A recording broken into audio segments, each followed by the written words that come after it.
podcast is part of the Sports Social Podcast Network. Hello, everyone, and welcome to another episode of the Two-Footed Podcast here on EPL Index. Now, before we kick things off today, I just want to share something with everybody. This episode is brought to you by our partners at Sky Bet. We've teamed up with Sky Bet because they truly understand what it means to be a fan. Sky Bet appreciates the length that people go through to support their team in all areas, whether you're a match-going fan or otherwise, and there's just no better fit for us right now than a partnership with the good folks at Sky Bet. So with that said, let's go. What's good, boys and girls? Two-Footed Podcast. Today is Tuesday. It is the 16th of July. Hope you're all well. The weather is decent, so, we move. Today's big news is that Gareth Southgate has resigned as England manager, and therefore the logical place to start this podcast is to talk about who could potentially be the next England manager. Now, I did Southgate's record yesterday. I'm not going to go over it again. Jamie Carragher can waffle all he wants. If the next manager comes in, wins one tournament and goes out in 3 group stages, they will have done better than Gareth Southgate. But we need to talk about who the replacement could be. And to do that, we're going to refer to our good friends at Sky Bet. As you will have heard at the start of the podcast, today's episode is brought to you by Sky Bet. So we're going to go to Sky Bet and see what the odds are. We're going to work from the bottom up. We'll just dismiss people as we go. Sam Allardyce, 200 to 1. We can dismiss him. Paul Warne, who's the manager of Derby, no chance. Mikel Arteta, manager of Arsenal, obviously, no chance. Liam Rossinier, no chance. Lopetegui, no chance. Gary Neville, it would be a dream. Carlos Corberán, there's no way. Shearer, Phil Neville, Jimmy Floyd Hasselbank, David Beckham, Chris Powell. You can throw money on them people if you want, but you'd be wasting your money. Will Still would have been an interesting one, but he has just taken a new job, and therefore I find it highly unlikely that he would walk away from loans having just gone there. Carlo Ancelotti, 80 to 1, no hope.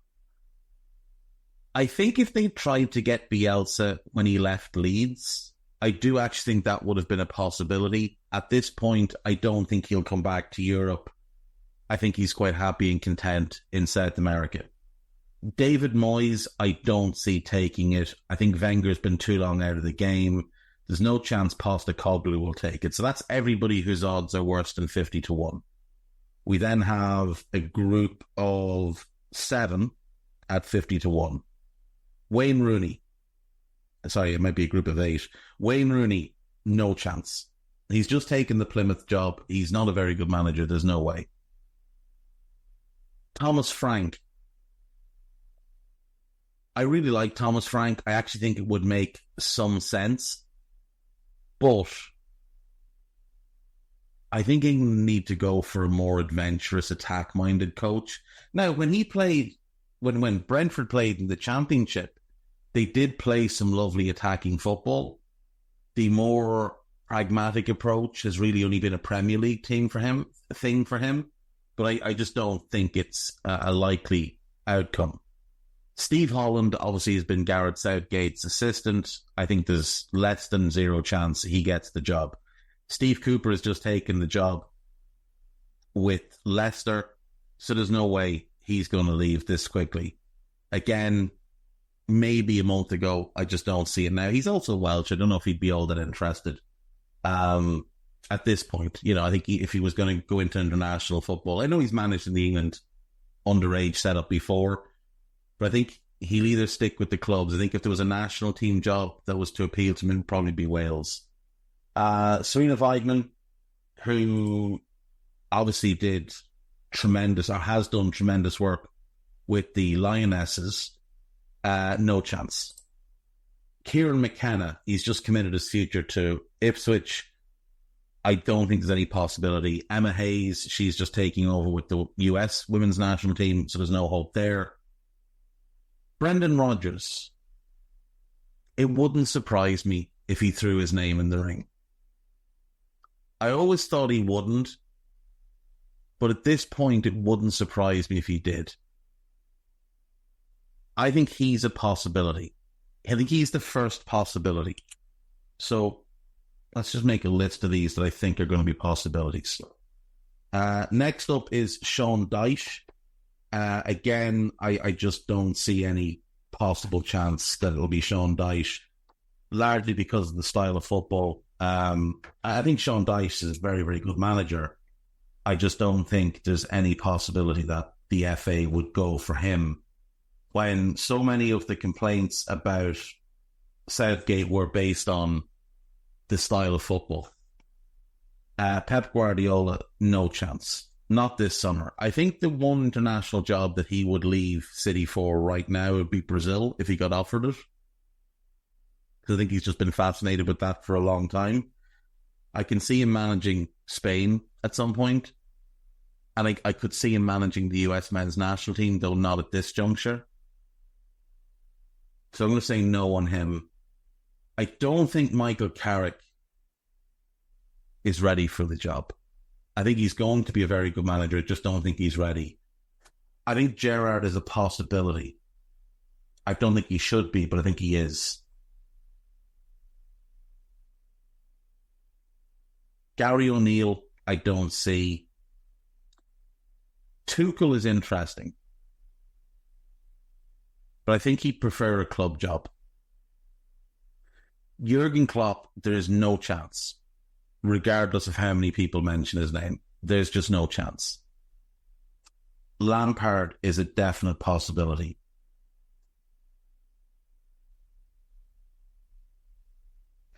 Maurizio Pochettino, I mean, it's an interesting idea. He is a good manager. And maybe he would be interested in it. So I think you have to consider him a possibility. And then the top three here: Eddie Howe, Lee Carsley, and Graham Potter. Right. So that's a list of 7. Rodgers, Gerrard, Lampard, Pochettino, Howe, Carsley, and Potter. I think of that 7, Pochettino is the best manager.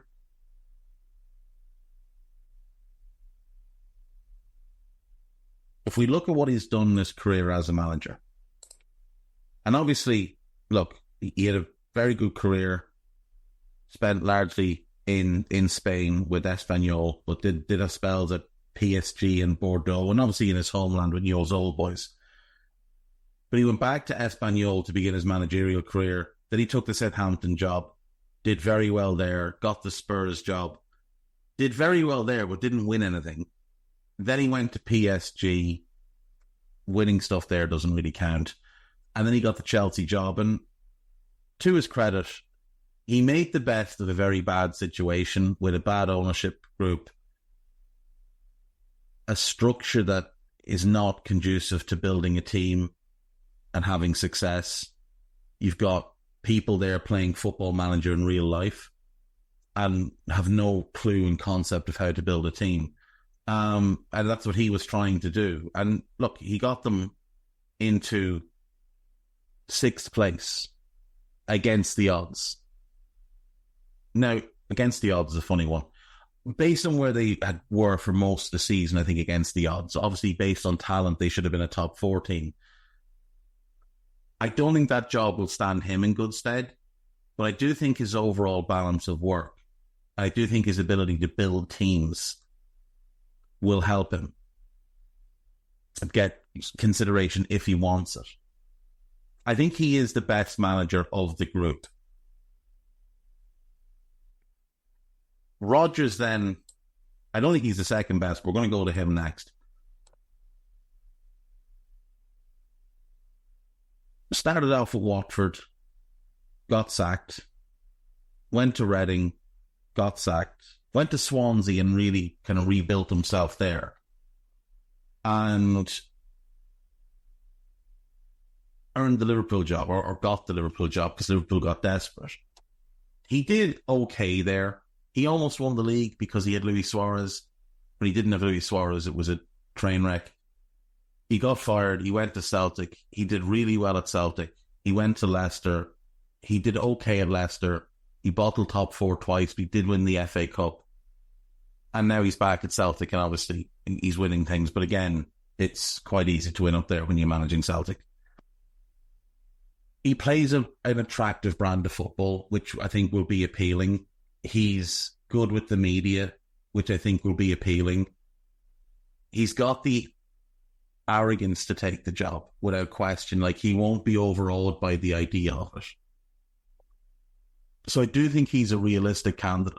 He's got the longest odds of anybody that I've put on my shortlist here. But I do think he's a realistic candidate. I do think he is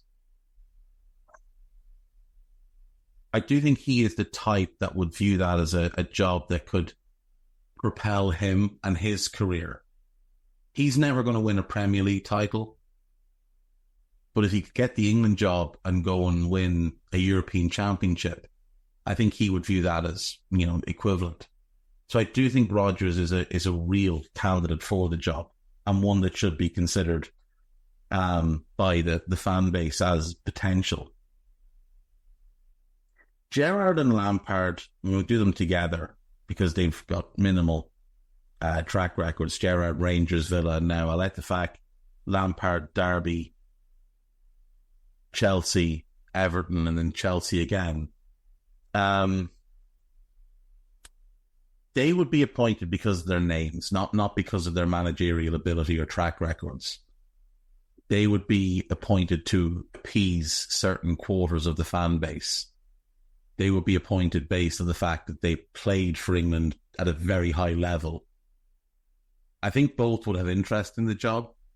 I don't think either should get the job, although, from a non-England fan point of view, I think Lampard getting it would be fantastic. I think they'll both get consideration. It depends on what your process they do, but I think they'll both get consideration. I do think, though, that four, Pochettino, Rodgers, Lampard and Gerrard, they're the four I would view as the outsiders, the outside bets. I think the top three, I think Sky Bet have nailed this with their odds. I think the top three are the top three. So Eddie Howe's name has been linked to the England job for a long time. Obviously did a really good job at Bournemouth until just the wheels kind of came off. And he's done well at Newcastle. Didn't do so well at Burnley while he was there, but that's by the by. Howe lost his biggest defender at Newcastle in Amanda Stavely last week. And I would imagine lost some of his power at the club with both her appointment and the arrival of Paul Mitchell. Mitchell had previously turned the job down when Stavely had more control. Now he parachutes in under the radar, wasn't being reported by anybody that he was being considered, which suggests perhaps that she was not involved in that process. And then very shortly after, it's announced she's leaving. She was the one that really was Eddie Howe's biggest cheerleader, biggest backer, the voice for Eddie Howe. And the reason that Dan Ashworth, I think, had some frustrations with how things were going up there, because Eddie wanted the types of players he wanted and Ashworth wanted to do things a different way. I wouldn't be surprised if Howe, who I think has 1 year left in his contract, and like I say, has lost some of the power he had there, I wouldn't be surprised if he's putting his name forward for this job. I think for him, it's probably the dream job. I think he would be a very good England manager. I think he's someone that could win a major tournament with England, given the talent at his disposal. I definitely think he's one that's going to be on the very, very short list. And it wouldn't surprise me at all if it is him. Would lead to interesting questions about who Newcastle go for next, and potentially that will be someone else who's on this list. Though I'd imagine they'll have no shortage of takers for that job given the finances that will be available in the long run once they kind of build the commercial side of the club a bit more. Lee Carsley is 9-4. Now, some people will dismiss Lee Carsley because he's never managed at senior level. He's always been a youth coach. He was the Brentford development squad manager. He was in the City Academy. He managed in the Birmingham Academy. He did have caretaker spells with Brentford and Birmingham, but never officially got either job. And he's obviously been in the England setup now for 4 years. And he's done a tremendous job with the under-21s.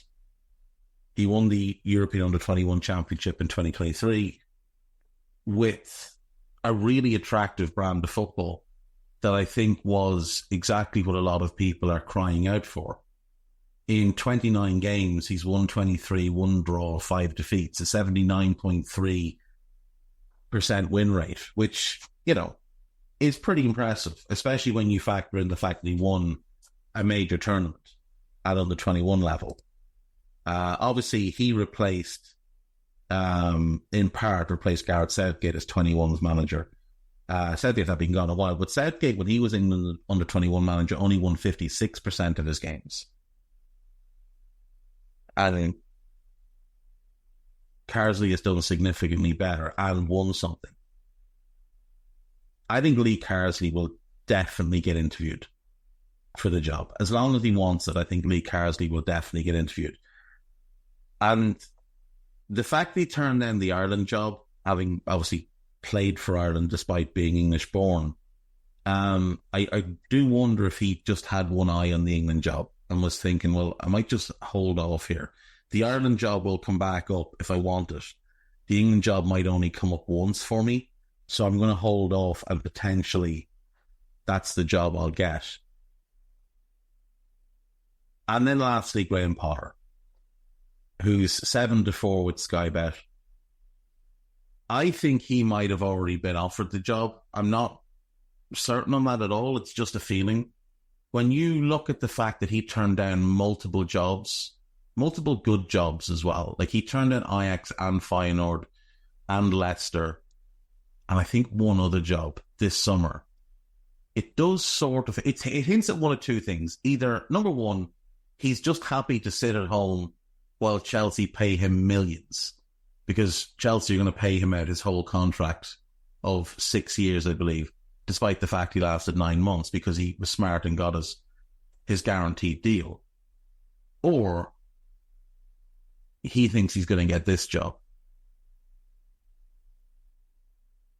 I think Potter suits the group really well. I think his style of management would work well at international level. His issue at club level was always goals. Like, his teams were well set up, played good football, defended well, had a good shape, had a good structure,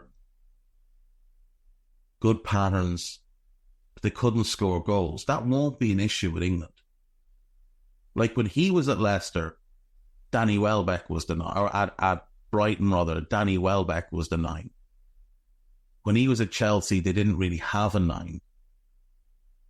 They're using Kai Havertz there. With England, you get Kane and Watkins and Tony and Tammy Abraham and whoever else, Dominic Solanke. So you're going to have your pick of really good options there.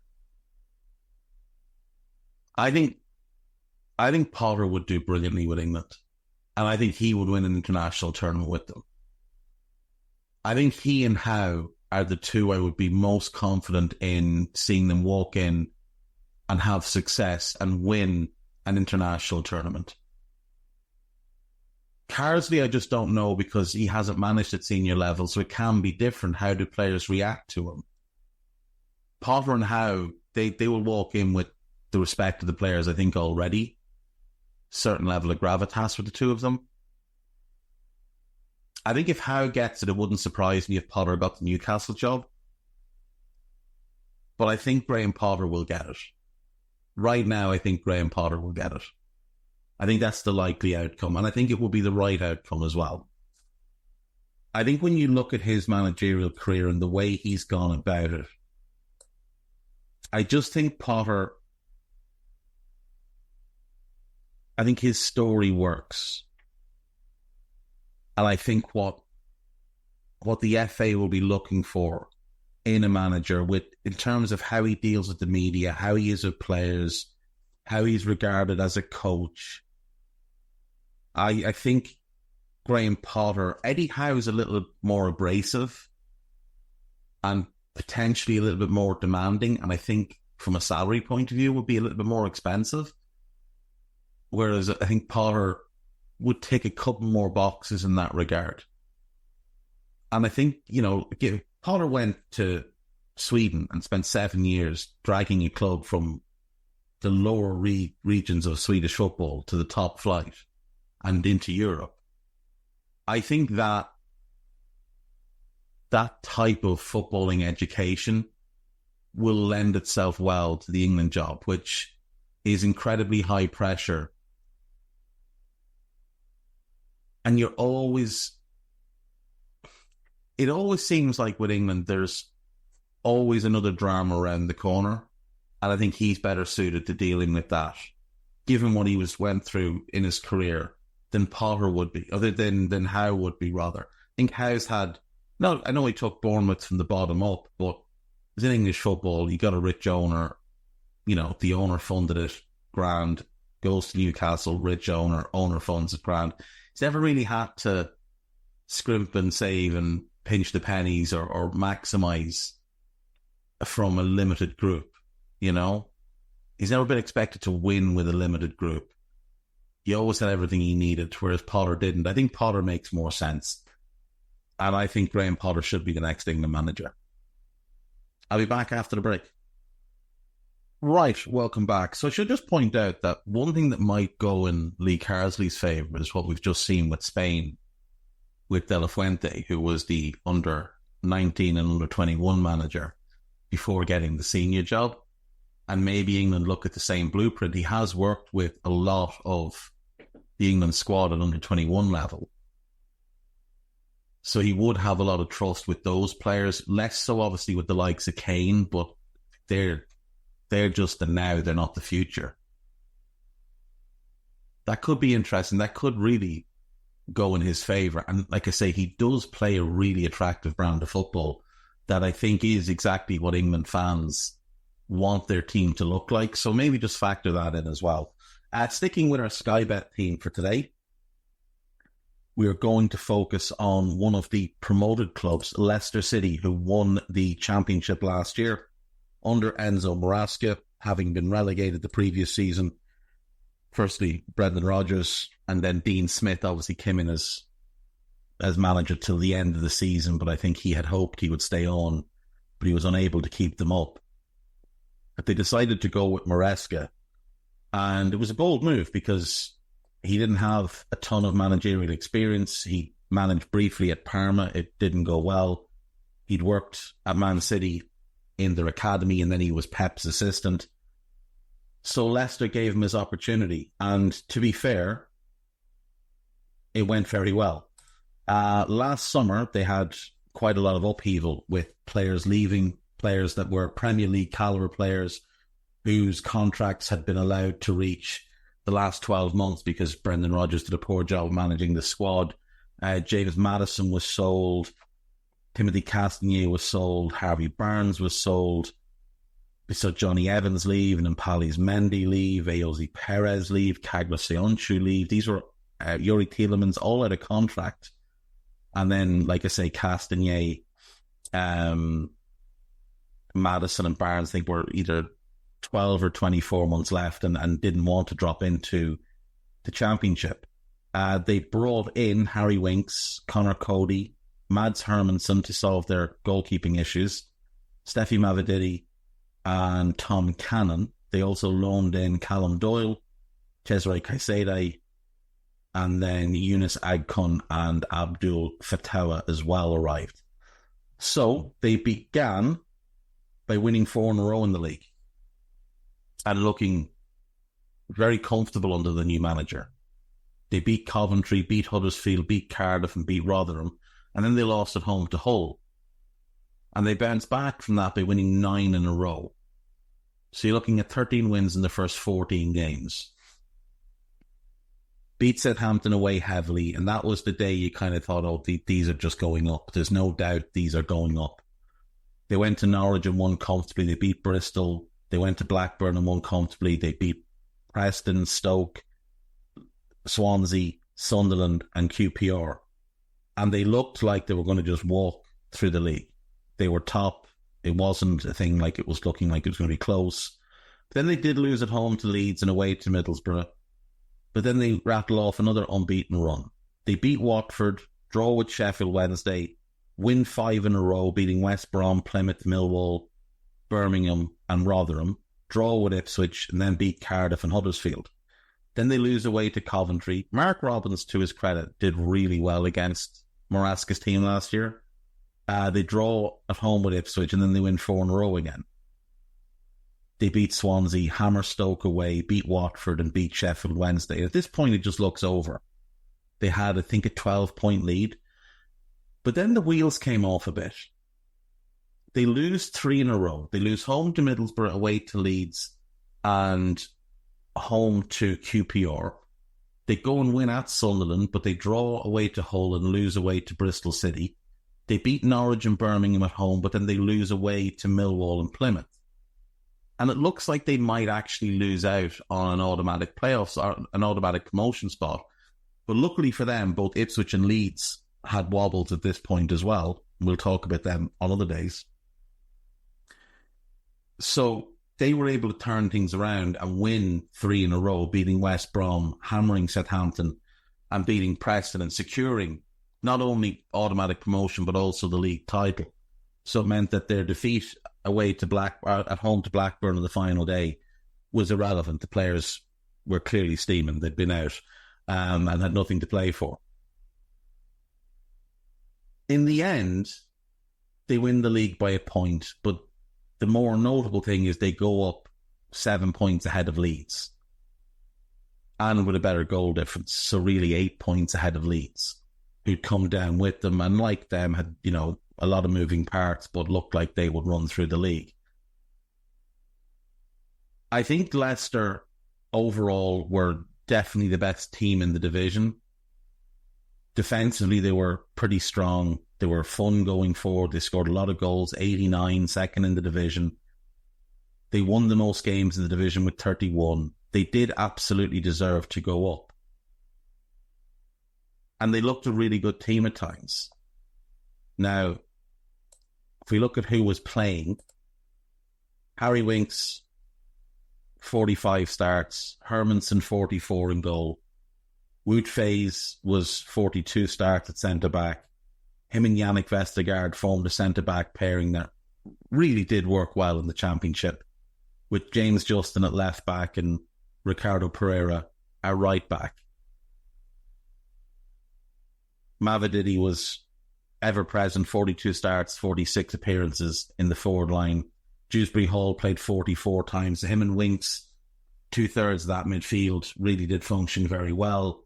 Abdul Fatawa had 33 starts, 40 appearances on the right wing. So he was right side. Mavididi was left side. Vardy started 18 but played in 35. The striker position was a bit of a rotation between him, Iheanacho and Daka, but it was Vardy that got them the goals. And then Wilfred Ndidi filled that final spot, that defensive midfield position. But there was again some rotation there with Hamza Chowdhury playing a fair amount. Callum Doyle was a rotation option in the defence. Casey McAteer, a heavy rotation option in midfield. Agkun, Cody, Pryatt, Caicedo, they all played big roles. Caicedo only until January when he got pulled back to Chelsea. Tom Cannon, only 3 starts, a little bit disappointing considering they paid a decent sum to get him. But they were able to have a fairly settled team. They didn't have to deal with too many injuries to key players. They were able to rotate consistently and keep players fresh, and it worked well for them. Really did work well for them. In the FA Cup, they had a decent run, got themselves to the quarterfinals. They beat Millwall away, beat Birmingham at home, and then went to Bournemouth and beat them 1-0. Then they played Chelsea. They went 2-0 down, fought back to equalise, and then conceded 2 very late goals in added time, and Chelsea beat them. But they were a little bit unfortunate on the day. In the EFL Cup, they beat Burton, beat Tranmere, and then lost to Liverpool, who obviously went on to win the competition.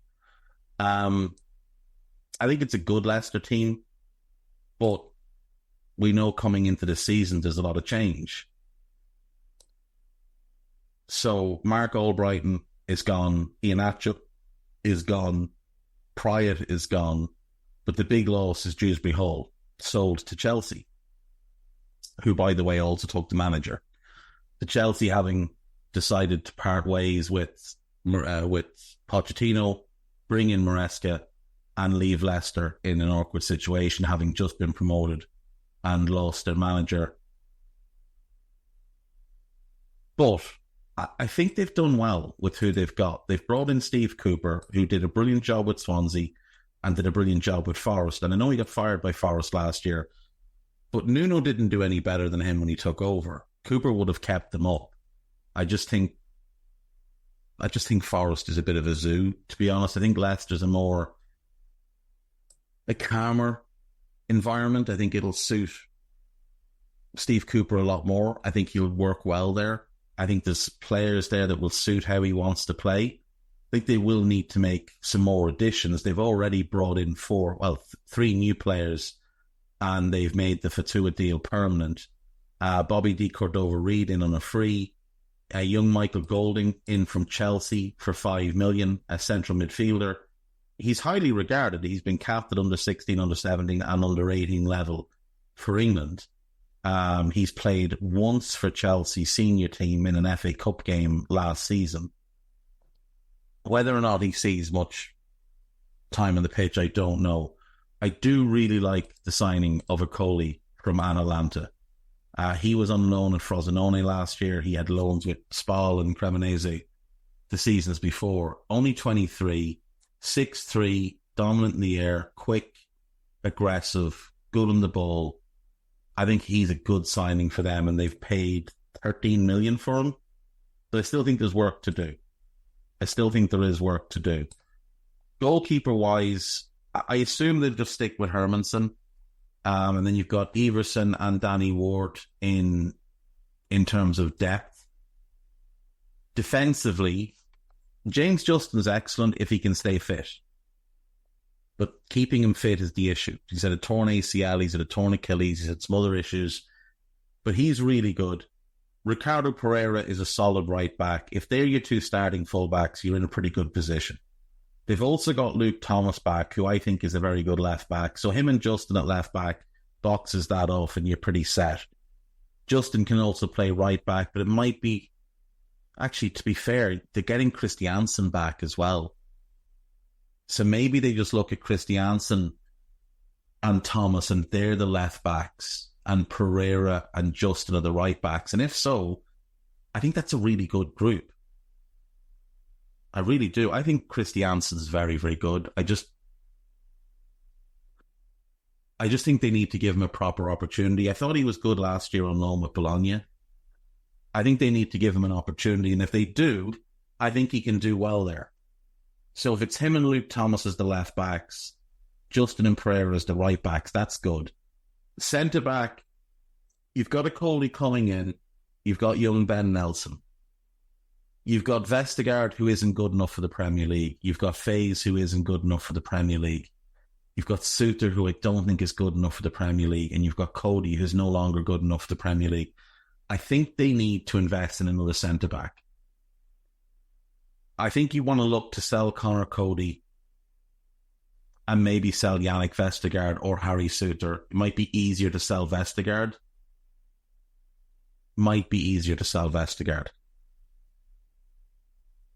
Although I've just seen Vestergaard did sign a new contract this summer. So sell Suter then. Why Brendan Rodgers thought it fit to bring both of them to the club, I don't know. But sell Cody, sell Suter, keep Faze, Vestergaard and Nelson as your depth. bring in another starter next to a Coley, and then I think you're going to be okay there. In midfield, they've given Ndidi a new contract. They get Samari back off the loan, so that covers the ball-winning role. Winks will be the hub, the one that most of the play goes through. Chowdhury can play multitude of positions. I think they've got to go and replace Kieran Dewsbury-Hall. I think that's just a massive thing for them now, is finding a replacement for him, is he was their best player. Casey McAteer can play as a 10, can play wide, got some other young players, including obviously Golding.